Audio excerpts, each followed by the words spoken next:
And you can do that simply with imagining it. So when we look at our own universe, is that the case? And if we look at the double slit experiment, where light is a particle or a wave based on our observation, or we look at whether an atom is moving or not based on our observation. And I realized consciousness, your brain, your mind, is not contained inside the physical structure of your brain.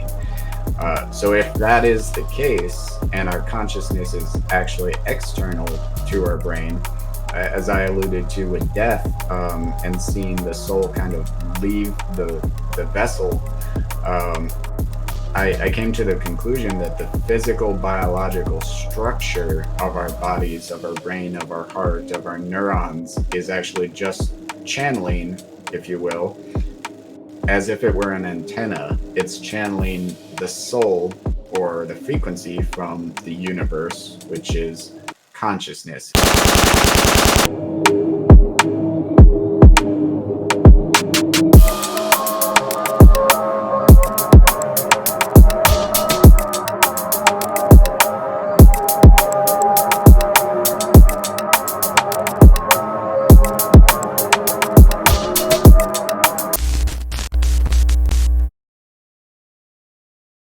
Hmm.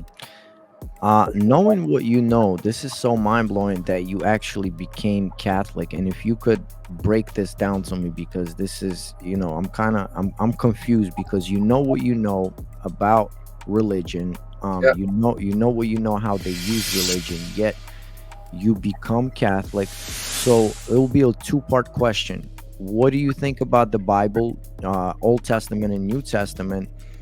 Um, what do you think about Catholicism, and how does that equal up in your mind, man? Yes, it's a totally fair question. So, as far as the Bible itself, and let's start with the New Testament. So, the New Testament was Council of Nicaea, which took about 300 years of back and forth before the Council of Nicaea under Emperor Constantine was able to form what is now the New Testament, which Four then, Gospels. you know, through multiple different variations has gone from 88 books down to the 61 that is common today, the King James version. Now, before that, what was going on in the world in the time of Christ and in the time in which we lost the Library of Alexandria, the greatest depository of human knowledge at the time. You had Julius Caesar in 48 BCE, who invaded Egypt and returned to Rome with 62 more caravans than he had left. Mm. And the Library of Alexandria was supposedly burnt, but as far as actual historical record, we can only find that there was a small fire in some, auxiliary room somewhere, basically. So I think the more likely scenario was that, as we of course see uh, the parallels with ancient Egyptian religions to modern Christianity, the likely scenario was that the books that were brought to Rome in 48 BCE from the Library of Alexandria were what would become the Vatican Library, the catacombs of the Vatican. Mhm. And those were the books used in the Council of Nicaea that were sorted through for 300 years and then decided upon what would most unite, The what Roman Empire. the Roman Empire, which was, of course, trying to unite Judaism, Zoroastrianism, and the multi-theism, and they needed to find common threads and common themes. That's not to say that the Bible is false or wrong, because I don't think that's it's not quite that simple. Mhm. Um, Now, those books in the Library of Alexandria, those were all brought from the Hall of Records under the Sphinx about 6,000 years prior. And the Sphinx was a survivor of the Great Flood, which did in fact happen at 11,600 years ago. And we have more than enough scientific evidence to support that, from the Younger Dryas period Mhm. to the Hiawatha impact, the Aleppo impact, the Gulf of Mexico impacts. We have the extinction of 75% of megafauna in the Northern Hemisphere. We have meltwater pulse 1b and 1 alpha in ice core samples at the northern pole and southern pole. And we have the story of the fall of Atlantis, which coincides perfectly with this. And now we have effectively discovered that location is the Rashat structure in Mauritania. So we're able to observe all these things, including even the sudden 432-foot rise in sea levels on the face of the Great Pyramid. So I think that essentially what happened is at one point, more than 11,600 years ago, we were in what would be referred to as the fourth age of man, in which we were a global human civilization, the Atlantean civilization, and we were wiped out. When we were wiped out, some of that knowledge and some of those books survived and eventually found their way into what is today's Bible. So I think some of it could absolutely be true. I think the timeline is very much off. Mhm.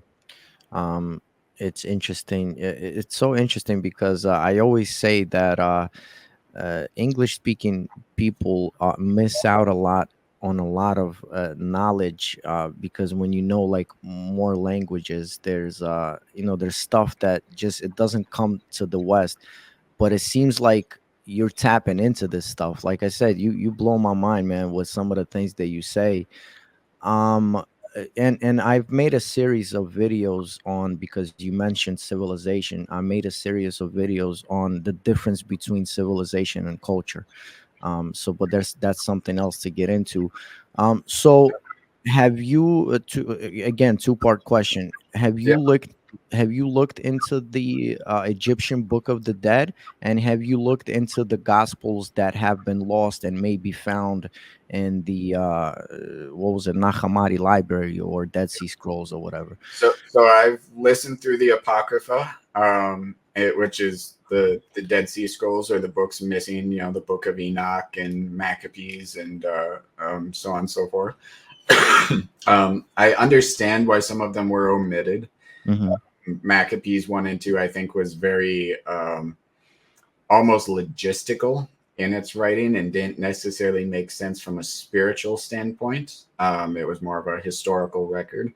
The Book of Enoch, of course, comes across as more of a sci-fi fantasy. Now, if the books that were surviving from, the Great Flood and the Hall of Records, and then Alexandria, and then the Vatican Library were a mixture of books as we would perceive today, there's a chance that if the same thing happened again, you might get Harry Potter right alongside Mark Twain. Who knows? So who knows which of those were, meant to be taken literally and which were not meant to be taken literally. But I think, given that in the Book of Enoch, you do have some of the same characters appearing in other portions, and it does align with the Sumerian text, there could certainly be some truth to those books. But it could also just be a fanciful take on true events. As always, I don't know. Um, Now, when it comes to like the two-part question of why do I choose Catholicism in the here and now, so it's not so much that I think Catholicism is the absolute or correct. I think it's very far from correct. I think that the Catholic Church has tremendous issues and problems, and there's of course been records of abuse within the Catholic Church for many years now. Um, and I don't by any means think that a Catholic priest has any authority over me in regards to my religiosity or my relationship with God whatsoever. Hmm. What I will say is that from a Catholic standpoint, I like the culture and I like the people that the culture produces.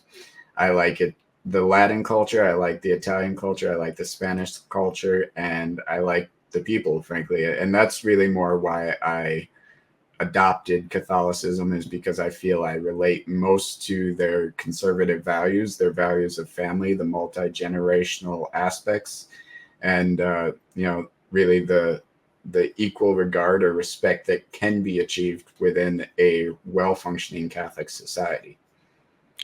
I was born Catholic, and I actually studied in the Vatican for a couple of years. I was a teenager, man. But I don't. I don't associate myself with the religion per se, because I think the problem with religion or with science or with anything else in our world is when it becomes political. When the higher ups make it political is when we start getting issues. um this is my question. I don't know if you want to answer as you will. What is your view of creation itself? Because you said, uh I forgot how you called this, but I myself know that there have been four so far stages of different civilizations. We study the same thing in Slavic languages. But what is your perception on creation itself? Where do we come from? Like, and what, like, you understand my question? I'm kind of getting Yeah, tangled up in my head. you're good. So this kind of it's more of my own view, which formed a little bit from my head injury. So in 2014, I was going from Fort Lewis, Washington, down to Camp Atterbury for a mission, and I picked up a book in the airport called "Struck by Genius," and it was Jason Paget was the author, and read the book on the flight down, and he was a acquired savant with synthesia, and that was really the first time I really understood that, oh, this is something that has happened to other people. This is something that I can identify and understand what happened to me. But as I was reading it, I realized that, the capacity, or like that whole old trope about you only use 10% of the capacity of your brain, that's not really how it is at all. Mhm. um, the potential to think at a higher level, or to have a higher level of knowledge, access to the akashic records, is actually there in everybody. And I realized that if I close my eyes and I imagine a city I've never been to, with cars I've never seen before, and people walking the street, and there's steam from the sewage drain, and there's dogs barking, and there's noises, and there's smells, and all this, it really only takes my brain a second to form all of those things. It did all the advanced geometry, it did all the physics, it did all that algebra, it did all of those things to make and create, and to um, create a universe. Mhm. And you can do that simply with imagining it. So when we look at our own universe, is that the case? And if we look at the double slit experiment, where light is a particle or a wave based on our observation, or we look at whether an atom is moving or not based on our observation. And I realized consciousness, your brain, your mind, is not contained inside the physical structure of your brain.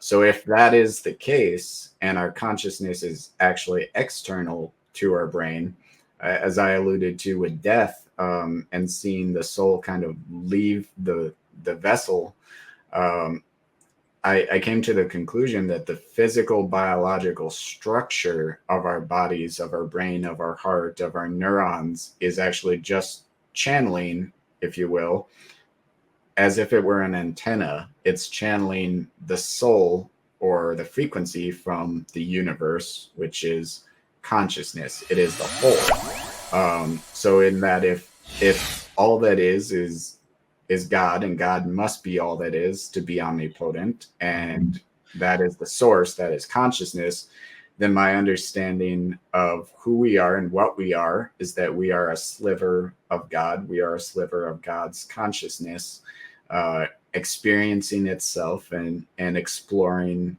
different thoughts and different ways of coming to conclusions. So in that, the idea of creation versus, a big bang, or all of that, is almost mute when you realize that it is a combined consciousness that shapes reality. If we all agreed as a whole that the earth is 6,000 years old, then the earth is 6,000 years old until proven otherwise. And this is proven in quantum physics, in things like Schrodinger's cat. The cat is alive or dead until proven to be one or the other. And that is the reality of our universe and the reality is that we are the power or the thought process of God creating our reality as we think it. Yeah, man. This is how you got my attention when you were speaking with it gets it, and I think a lot of people kind of don't appreciate universal consciousness, and how it works, because maybe we did live on a flat plane before Descartes made the map round and said, look, now we're on a round spherical Earth, man. Have you ever heard of? A lot of people haven't. Maybe you have, of the Slavic Vedas. No, would it be close to the Vimanas or the is this um See, see the Hindu Vedas you've heard of, right? yeah. Yeah. So the Hindu Vedas is like a little portion of the Slavic Vedas, man. I'll send. I've never found like copies in English or anything like that, but I'm pretty sure you can like translate. I'll send you some of the stuff because um a lot of what you are saying is already in the Slavic Vedas, and the story of where we come from and things like that, where in Christianity or Catholicism or even Judaism there's little parts. In the Slavic Vedas they kind of put the puzzle together, man, and it makes like a lot of sense. And it's only available in Russian. I don't know if it's good or Um, if it's good or bad, man. Ти говориш по-русски? Beautiful, man. Um, yeah, man. That's so. When you got this condition, where I'm seeing it's not really a condition, is this where when the whole like when the picture of the world started to formulate more to you?